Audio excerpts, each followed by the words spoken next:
नमस्कार, स्वागत आहे तुमचे आमच्या चॅनलमध्ये। आवाज महामुंबईचा, शोध बातमीचा, कौल मनाचा।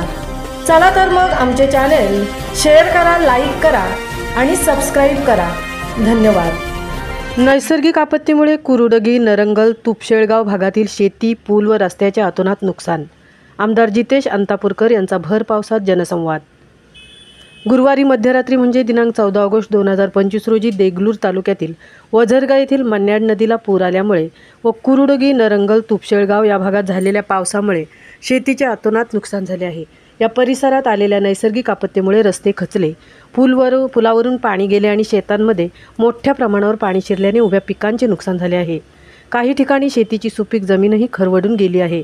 दरम्यान नरंगल येथे जिल्हा परिषद केंद्रीय प्राथमिक शाळेच्या प्रांगणात पाणी साचले। या पार्श्वभूमीवर आमदार जितेश अंतापूरकर यांनी नुकसानग्रस्त गावांचा दौरा करून प्रत्यक्ष पाहणी केली। शेतकऱ्यांशी थेट संवाद साधत त्यांनी नुकसानीची माहिती घेतली व तातडीने मदत मिळवून देण्याचे आश्वासन दिले। या दरम्यान आमदार जितेश अंतापूरकर यांनी तहसीलदार, तलाठी आणि संबंधित विभागीय अधिकाऱ्यांना तातडीने पंचनामे करून शेतकऱ्यांना योग्य ती आर्थिक मदत, नुकसान भरपाई व शासकीय योजना लागू करण्याच्या दृष्टीने कार्यवाही करण्याचे स्पष्ट आदेश दिले आहेत।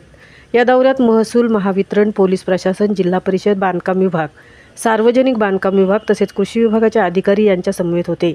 पावसामुळे नागरिकांवर उद्भवलेल्या समस्या तातडीने मार्गी लावण्यासाठी स्थानिक प्रशासन सज्ज असल्याचे आमदार जितेश अंतापूरकरांनी यावेळी स्पष्ट केले। आमदार जितेश रावसाहेब अंतापूरकर यांनी भर पावसात सर्व विभागाचे स्थानिक प्रशासनाची टीम सोबत घेऊन गावकऱ्यांशी चर्चा करत समस्या समजून घेत प्रशासनास तात्काळ समस्या मार्गी लावण्याचे निर्देश दिले।